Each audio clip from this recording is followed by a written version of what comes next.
नमस्कार, आप देख रहे हैं कंज्यूमर स्किंग। मैं हूं आपके साथ कविता थपलियाल। और कंपटीशन, माँ बाप की हसरतों का बोझ और किशोर उम्र की नई नई जरूरतों के त्रिकोण में उलझकर कोचिंग करने वाले बच्चे आत्महत्या जैसे खतरनाक कदम उठाने लगे हैं। देश में शिक्षा की काशी के नाम से मशहूर कोटा में पढ़ाई के तनाव में आकर बच्चे दुनिया को छोड़ रहे हैं। उन्हें लगता है कि वो अपने घर वालों के सपने पूरे नहीं कर पा रहे हैं।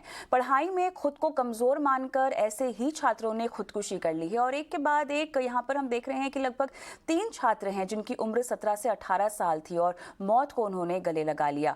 2 छात्र तो एक ही हॉस्टल में एक ही फ्लोर पर अलग अलग कमरों में रह रहे थे। दोनों ने एक के बाद एक फंदा लगाकर आत्महत्या कर ली। सुसाइड करने वाले तीनों स्टूडेंट्स राजस्थान के सबसे बड़े इंस्टीट्यूट एलन में पढ़ते थे। दिल दहला देने वाली घटना ने लोगों के जहन में कई सवाल यहाँ पर खड़े कर दिए हैं।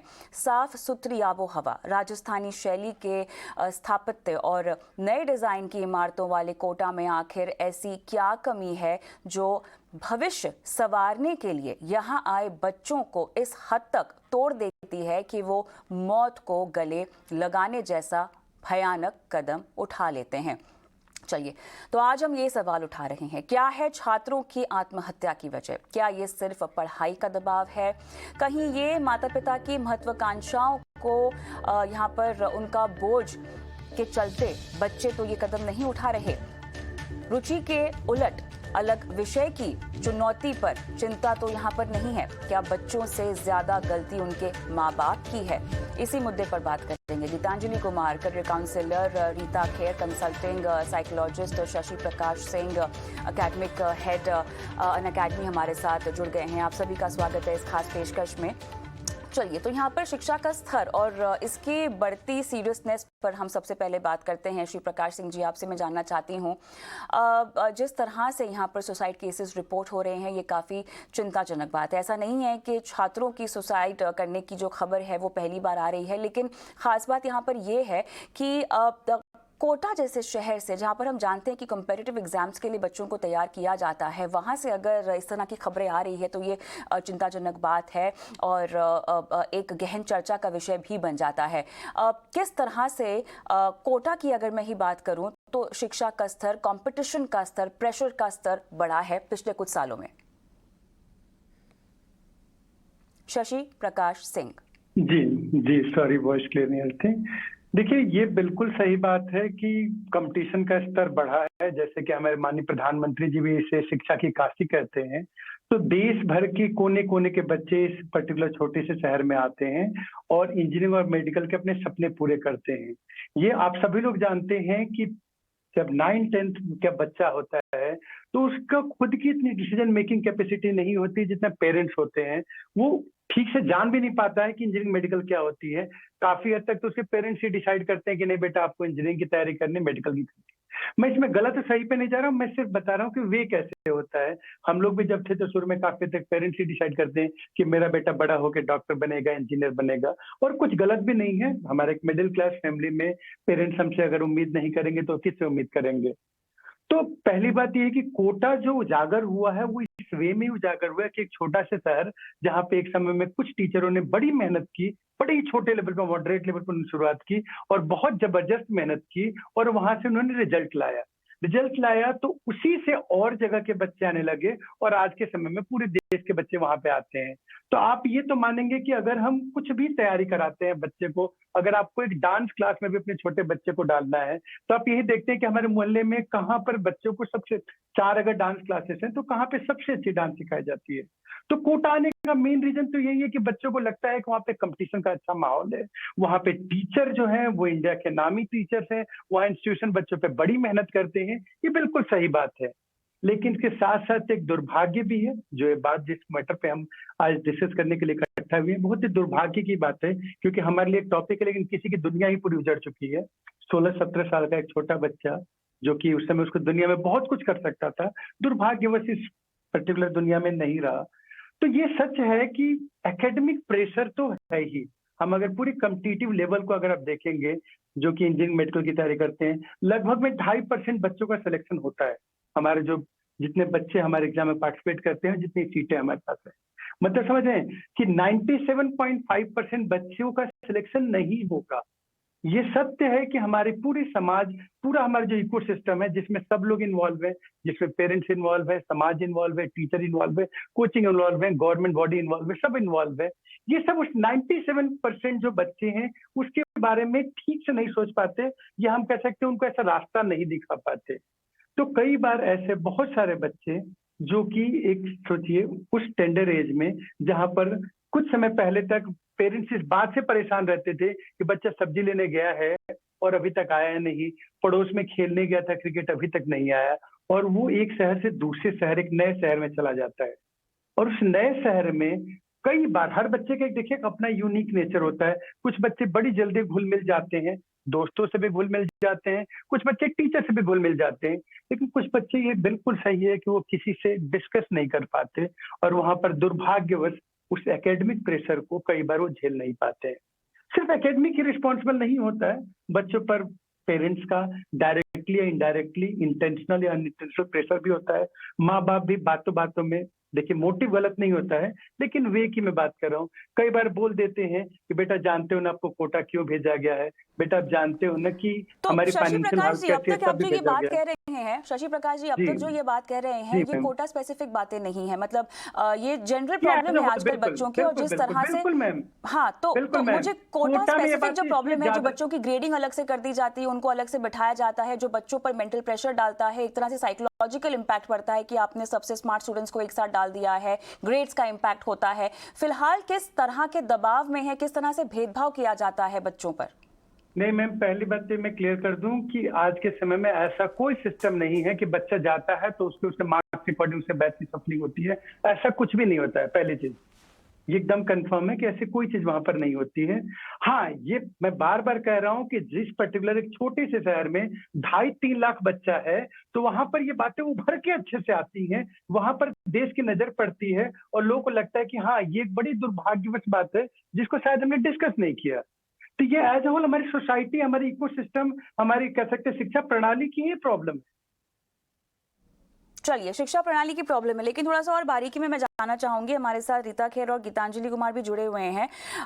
तो अब मुझे आपसे ये समझना है, गीतांजलि, कॉम्पिटिटिव एग्जाम्स के लिए आपको तैयारी कर लेनी चाहिए। इसमें ये अच्छी बात है कि आप उसके लिए कोचिंग लेते हैं, आप तैयारी करते हैं, माता पिता का भी आपको सपोर्ट मिलता है, सहयोग मिलता है। लेकिन अब बात ये हो रही है कि वो कॉम्पिटिटिव एग्जाम आप किस लेवल तक ले गए हैं अपने करियर के लिए, किस तरह वो सीरियसनेस अब जुनून बन गई है, और न सिर्फ बच्चों के लिए जुनून बन गई है बल्कि माता पिता के लिए भी जुनून बन गई है, क्योंकि कहीं ना कहीं उनके एस्पिरेशंस हैं जो वो चाहते हैं कि वो बच्चे पूरा करें। और कोटा की अगर हम बात करें तो वहां पे तो इतना तगड़ा कंपटीशन है, हर बच्चा आप देख रहे हैं, आप कहीं पर भी गर्दन घुमाएं, आंख उठाएं तो आपको दूसरा स्कॉलर दिखाई दे रहा है। कंपटीशन का लेवल इंटेंस है, और अलग अलग तरह का प्रेशर, जिसकी बात यहाँ पर काफी विस्तार से श्री प्रकाश सिंह ने भी की है। काफी हद तक इस बात समझ में आती है कि बहुत जरूरी है कि बच्चों को एक रियलिटी चेक दिया जाए, और माता पिता का रोल भी यहाँ पर काफी बड़ा होता है। गीतांजलि। बिल्कुल सही आप कह रही हैं, माता पिता का रोल भी बहुत बड़ा होता है, टीचर का, अभिभावक का, सबका रोल बड़ा होता है, लेकिन हम सब अपना रोल अदा करने में सक्षम है। पहला सवाल मेरा ये है कि क्या बच्चा जब ये चयन करता है या माता पिता उसके लिए चयन करते हैं कि तुम फला कॉम्पिटिटिव एग्जाम की तैयारी करो, तुम 8वीं से ही जेई की तैयारी पकड़ लो या नीट की तैयारी पकड़ लो, उसकी रुचि है, वो बनना चाहता है, या हमें लगता है कि ये सिक्का बंद करियर है, इसमें घुस जाओगे तो आगे फ्यूचर निश्चित है। मतलब बच्चों का एप्टीट्यूड, बच्चों का इंटरेस्ट है या नहीं है। 10वीं में नंबर अच्छे आ जाएं तो हमें लगता है 11वीं 12वीं में साइंस ही पढ़ लेनी चाहिए। कुछ इस तरीके से जो हमारा रुझान को का चुनाव करने का कुछ इस तरीके से जो हमारा चुनाव करने का सिस्टम है, इसी सिस्टम से कोटा भी कैश करता है, क्योंकि बच्चे आ गए, 10वीं में अच्छे नंबर आए, अगर आपके इतने से इतने नंबर हैं तो आपकी ये स्कॉलरशिप मिल जाएगी, इतने से इतने हैं तो ये स्कॉलरशिप मिल जाएगी। जो बच्चा आ गया वो समा गया कोटा में। मैं कुछ साल पहले सरकार की एक कमेटी की हिस्सा की मेंबर रही हूँ, जो कोटा मैंने पूरा विजिट किया, इंस्टीट्यूट्स भी गई, हॉस्टल भी देखा है, और बड़ी स्ट्रिक्ट गाइडलाइंस भी बना के दी थी। बच्चों को वहां सम्मिलित कर लिया जाता है, मैं मानती हूँ, पूरे सिलेबस की तैयारी शुरू कर दी जाती है, हमारा फोकस सिर्फ तैयारी पे हो रहा है। हर बच्चा अपने आप में एक इंडिविजुअल है, उसका अपना स्टाइल ऑफ लर्निंग है। 100 बच्चों में टीचर एक-एक बच्चे को कैसे ध्यान दे सकती है? स्कूल के अंदर हम कहते हैं 40, 45, 50 में टीचर हर बच्चे को इंडिविजुअल अटेंशन नहीं दे पा रही है, 100 बच्चों में दे पाएगी। अब 8-8 घंटे के लिए आपकी 6-6 घंटे की क्लासेस चल रही हैं, नॉन अटेंडिंग स्कूल्स के कॉन्सेप्ट से आप उन्हें चला रहे हैं, उसके बाद असाइनमेंट्स हैं, टेस्ट्स हैं, कुल मिला के बच्चे के पास अगर बच्चे ने वहां पढ़ना है तो 17-18 घंटे बच्चा पढ़ाई करेगा, तब वो जाके एट पार आएगा। बच्चों की कैपेसिटी इतनी है या नहीं है, इसकी स्क्रीनिंग नहीं होती। बच्चा कर पाएगा, ये कोई स्क्रीनिंग नहीं है। फिर बच्चों की साइकोलॉजिकल नीड्स की गाइडेंस और सपोर्ट कहाँ है? कहने को हमने वहां पर बिठा दिए साइकोलॉजिस्ट, काउंसलर्स, वो एक्चुअली में उस तरह की हेल्प और सपोर्ट उनको दे पा रहे? ये बहुत सारे सवाल हैं जो मैं उठा रही हूँ, वो इसलिए क्योंकि मैं बहुत सारी हेल्पलाइंस का हिस्सा रही हूँ। मेरे पास भी कॉलर्स कॉल करते हैं, मैं माता-पिता से भी बात करती हूँ। कुछ बच्चे जब हारने लगते हैं तो माता-पिता से रो के गुहार करते हैं। कुछ माता-पिता करेज से उन्हें वापस भी ले आते हैं। जो वापस ले आते हैं, वो ब्रेकडाउन में होते हैं तो हमारे पास आते हैं, तो वो एक्चुअली में अपनी व्यथा मुझे बताते हैं। बच्चों आप देखिए कि बच्चों के पास खाने का कितना टाइम है। क्लास 4थी मंजिल पे लग रही छोटी-सी कैंटीन ग्राउंड फ्लोर पे। मतलब एक हार्डशिप की ज़िंदगी बच्चा जी रहा है, तन्हा एक बिल्कुल अकेला। मुझसे पहले वाले स्पीकर ने भी कहा कि कुछ बच्चे खुल पाते हैं, कुछ बच्चे नहीं खुल पाते। जो नहीं खुल पाते उनके लिए हमारे पास एडिशनल सपोर्ट सर्विस सिस्टम है। हम कहते हैं हम बच्चों को साइंटिफिकली समझाने की कोशिश करते हैं कि आपका ब्रेन ऐसे वर्क करता है, आपका ब्रेन इस तरीके से स्ट्रेस आ जाता है, मान लीजिए आ जाता है। क्या हमारे सिस्टम में उस स्ट्रेस को रिलीज करने के लिए कोई प्रोविजन है? जितने भी कोचिंग इंस्टीट्यूट्स वहां चल रहे हैं, क्या फैकल्टी जो पढ़ा रही है chemistry, mathematics, physics, biology, botany, zoology, क्या वो मानती है कि उनके 1.5 घंटे की क्लास में 25 मिनट या 15 मिनट का फोकस इन चीजों पे होना चाहिए? सिर्फ उनको मेडिटेशन करा देना 4 दिन, ये अपने आप में काफी नहीं होता। बच्चों के शारीरिक, मानसिक, बौद्धिक विकास तीनों का सामंजस्य क्रिएट करना होगा कोटा में भी, जिसकी बातें बिल्कुल। होती हैं जब ऐसे हम कुछ इंपॉर्टेंट लाइफ्स को लूज कर लेते हैं। ये बहुत शर्मनाक हादसा है जिसके लिए आप और हम सब जिम्मेदार हैं। और हम बिल्कुल। सिर्फ यहाँ बैठ के शोर ना मचाएं, हम एक्चुअली में कुछ काम करें। बच्चे छोटे-छोटे वो जो मुर्गियां दड़बे में रहती हैं वैसे कमरों में रहते हैं, क्योंकि हर बच्चे को तो हम एटीएम मान लेते हैं। क्या एक इंस्टीट्यूट पेरेंट को ये तो कहता है हम आपको हॉस्टल फैसिलिटी देंगे? क्या डायरेक्टर, क्या फैकल्टी वहां पे खाना खाने जाते हैं? क्या रिक्रिएशन रूम के नाम पे कुछ है? बच्चे वहां बैठ रहे हैं, बच्चे की अटेंडेंस, बच्चा नहीं आ रहा, बिल्कुल, लेकिन हम लेकिन गीतांजलि जी, यहाँ पर जो राजस्थान सरकार ने इसका संज्ञान भी लिया है, उन्होंने बाकायदा एक प्रोटोकॉल भी यहाँ पे नोटिफिकेशन के जरिए जारी किया है। मैं उम्मीद करती हूँ कि आपने इसको पढ़ा होगा। इसके एक्शंस पर आप क्या कहती हैं? जो कदम उठाए गए हैं, जिन बातों को हाईलाइट किया गया है, जो बदलाव लाने का मैंडेट दिया गया है, वो आप कैसे देखती हैं? ये मैंडेट नया नहीं है, मैं ये आपसे कहना चाह रही हूँ, ये मैंडेट बहुत पुराना है। हम 4 दिन के लिए जागेंगे, उसके बाद हम फिर सो जाएंगे। ये क्यों हो रहे हैं स्लिप्स? क्या हमें ऐसे क्राइसिस की जरूरत थी मैंडेट लागू करने की? क्या हमें नहीं पता था? सारा इंटेलेक्चुअल टाइम तो कोटा में बैठा है, सब इंटेलिजेंट माइंड्स बैठे हैं। क्या उन्हें नहीं पता कि बच्चों की कितनी कैपेसिटी होगी?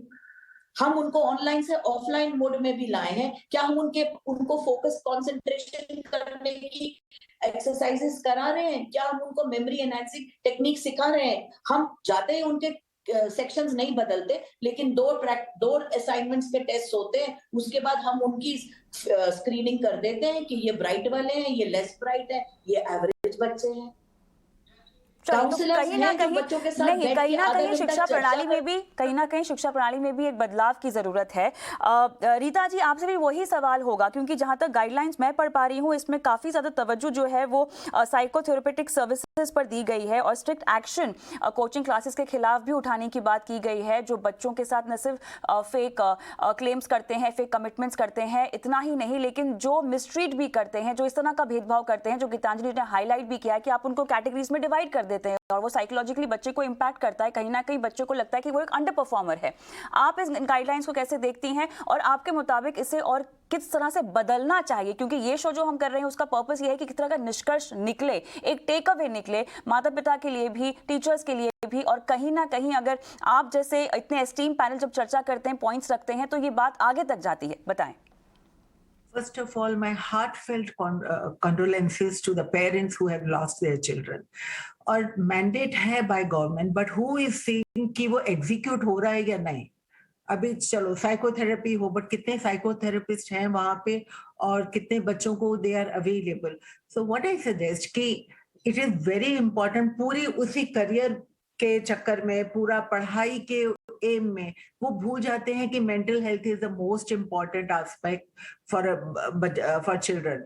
अब अगर बच्चे को पता ही नहीं है कि मुझे स्ट्रेस से कैसे कोप करना है, तो स्ट्रेसर तो लाइफ में आते ही रहेंगे. ये कोटा की कहानी नहीं है.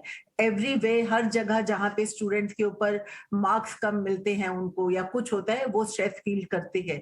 लेकिन बहुत जरूरी है, मैं कहूंगी कॉलेजेस में, स्कूल्स में, जहां पे एक पीरियड हो, they are taught how stress can be coped with. See, थोड़ा स्ट्रेस हमको मोटिवेट करता है. आज कल मेरा एग्जाम है, मुझे मोटिवेट करेगा कि मैं पढ़ूं. लेकिन वो स्ट्रेस जब जरूरत से ज्यादा हो जाता है, ऑन द कॉन्ट्री, वो एक तरह से क्रिपलिंग हो जाता है. जो हम करना चाहते हैं वो नहीं कर पाते हैं. इवन दो हमारे बच्चों के पास इंटेलिजेंस होती है, पर उनकी एंजाइटी इतनी बढ़ जाती है कि वो अपनी क्षमता को एक्सप्रेस ही नहीं कर पाते हैं. तो बहुत जरूरी है कि उनको एडमिशंस के पहले भी काउंसलिंग में रखा जाए, what they are heading for. देखिए, नंबर अच्छे आए, इंटेलिजेंट है बच्चा, but where is child heart. जरूरी नहीं है कि बड़ी बड़ी डिग्रियों वाले लोग ही कामयाब होते हैं. हमारे पास बहुत से ऐसे एग्जाम्पल हैं सोसाइटी में जहां पे इतना ज्यादा बड़ी डिग्री नहीं थी, फिर भी वो कामयाब हुए हैं. फॉर एग्जाम्पल, किसी को मैथ्स में अच्छे मार्क्स नहीं मिले, it is not end of the world. हो सकता है वो आर्ट में बहुत अच्छा चले, या हो सकता है म्यूजिक बहुत अच्छा, म्यूजिशियन वो बहुत अच्छा बने. तो कहीं पे educating the parents is very important. And even apart from that, I feel बच्चों में एक तरह से, जो मैं कहती हूँ कि हर कोई अपने बच्चों को टुडे जिम में भेजता है जी, उनमें फिजिकल मसल्स हो, अच्छा हो. हाउ मेनी पेरेंट्स और हाउ मेनी चिल्ड्रन थिंक कि लेट मी गो, और मुझे एक तरह से इमोशनल मसल अपने लिए बनानी है. What I mean by that ही कि मुझे इमोशनली स्ट्रांग होना है. And how do I cope. Stressor को तो हम नहीं अवॉइड कर सकते हैं लाइफ में. कभी स्टूडेंट्स के पढ़ाई का स्ट्रेस है, कभी जॉब का स्ट्रेस है, कभी फैमिली में प्रॉब्लम है, स्ट्रेस है. बट हमें बच्चों को ट्रेन करना है, स्टूडेंट्स को ट्रेन करना है. There are strategies where they can learn to cope with those stressors. Specially students में तो मोस्ट इम्पॉर्टेंटली मैंने देखा है, नंबर 1, उनको एक तो गिल्ट होता है, हमारे माँ बाप ने इतने पैसे भरे हैं, फीस भरी है, हम कहीं अपने अगर मार्क्स ठीक नहीं आए तो कहीं हम अपने माँ बाप का पैसा वेस्ट कर रहे हैं. They feel bad about it. ऐसा नहीं है कि नहीं होता है. एंड देन सेकेंडली, अगर वो कोप नहीं कर पाते हैं तो उन्हें लगता है अब वापस जाएंगे तो क्या मुंह दिखाएंगे. तो एक तरह से क्या होता है, वो अपना जो वर्थ है वो अपने मार्क्स के साथ अटैच कर लेते हैं.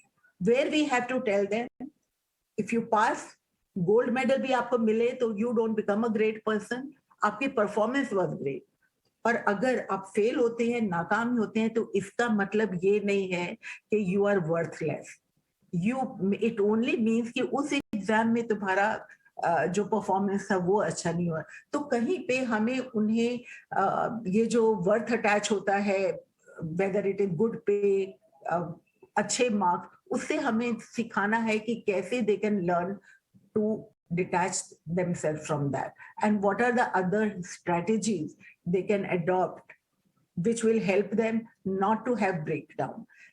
I think वहां पे भी उनको continuously counsel की जरूरत है, who are empathic and who are non-judgmental.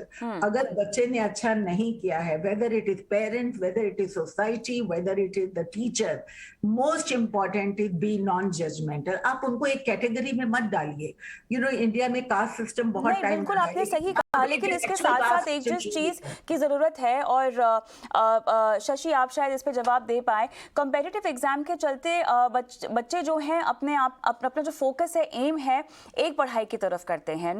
बहुत अच्छी बात है, आप अग्रेसिव होकर उसकी मेहनत करते हैं, लेकिन कहीं ना कहीं फेलियर रिजेक्शन को लेकर जो डिसअपॉइंटमेंट होती है, जो डिप्रेशन होता है, इससे कैसे डील करना है, इसकी भी तैयारी करवानी चाहिए। और इनफैक्ट माता पिता और कोचिंग इंस्टीट्यूट्स को उनके लिए ऑप्शंस रेडी रखने चाहिए। उनको ये नहीं लगना चाहिए कि अगर आप वो एक एग्जाम में फेल हो गए तो that is the end of everything for them. उनके पास और भी सारे विकल्प हैं जिनको एक्सप्लोर किया जा सकता है और उनको मोटिवेशन मिलनी चाहिए उस तरफ जाने के लिए। शशि। बिल्कुल मैम, आप बिल्कुल सही कह रहे हैं कि हमें आज सॉल्यूशंस की बात करनी चाहिए। ये बहुत ही दुर्भाग्यपूर्ण है और कहीं ना कहीं एज अ टीचर मुझे पता है कि अगर कुछ भी होता है तो हम फेल होते पीछे। अगर एक भी बच्चा कहीं भी किसी भी क्लास का, किसी भी कोचिंग का, किसी भी स्कूल का अगर ऐसा होता है तो उसके पीछे कहीं ना कहीं टीचर भी फेल होता है, एक पूरा का पूरा हमारा एजुकेशन सिस्टम फेल होता है। आप बिल्कुल सही कर रहे हैं। दो चीजों पे हमें कंफर्म है इम्प्रूवमेंट की बहुत ज्यादा जरूरत है। एक तो एकेडमिक काउंसलिंग की, हमें बच्चों को और अच्छे से और डिटेल में हमें एक्सप्लेन करने की जरूरत है। सिर्फ आईआईटी और नीट ही दुनिया नहीं है। बिल्कुल सही बात है कि और भी बहुत सारे करियर एस्पेक्ट है और आज के टाइम पे तो बिल्कुल है, बल्कि हमें इस चीज को और अच्छे से ब्रॉडली बताने की जरूरत है कि बहुत सारे बच्चे ऐसे हैं जो आईआईटी में जाते हैं और वहां के बाद वो कोई और प्रोफेशन परस्यू करते हैं तो बहुत शानदार परस्यू करते हैं। तो हमें कहीं ना कहीं बताने की जरूरत है कि भाई अगर आपका निकला बहुत अच्छे, आप एकदम तारीफ के काबिल है, तालियां बजाने के काबिल है, लेकिन इसके अलावा आप कुछ और भी बने तब भी आप तारीफ के काबिल है, तब भी आप तालियां बजाने के काबिल है।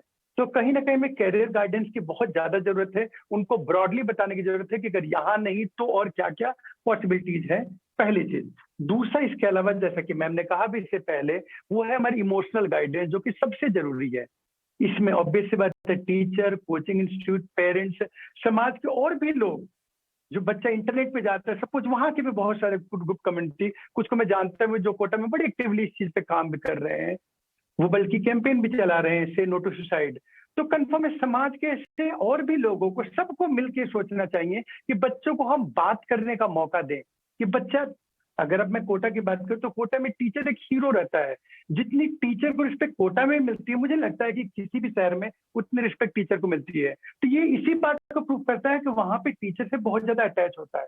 लेकिन तब भी वो बच्चा जो कि बाई चांस टीचर से खुल के बात नहीं कर पाता है, उसके लिए भी ऑप्शन होने चाहिए। ऐसे बहुत सारे हमारे कैरियर जो काउंसलर्स होने चाहिए वो अवेलेबल होने चाहिए, या ऐसे नंबर होने चाहिए, ऐसे ग्रुप होने चाहिए, ऐसी सोसाइटीज होनी चाहिए जो बिना जज किए हुए उस बच्चे की प्रॉब्लम को, हो सकता है कई बार बच्चा वहां डिस्ट्रैक्ट हो जाता है, बच्चा एक नए शहर में आया हुआ है, वो डिस्ट्रैक्शन का भी शिकार वहां हो जाता है।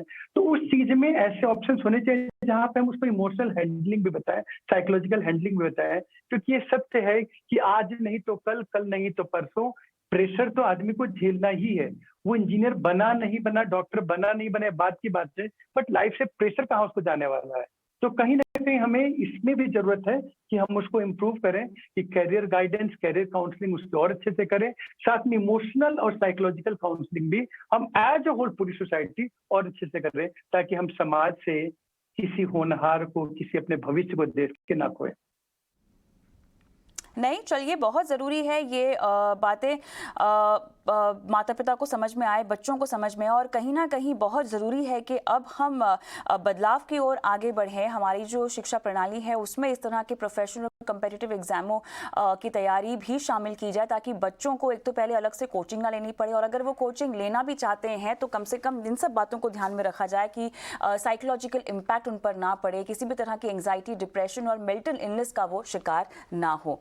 बहुत बहुत धन्यवाद आप सभी का इस पेशकश में शामिल होने के लिए। मुझे भी इजाजत दें। नमस्कार।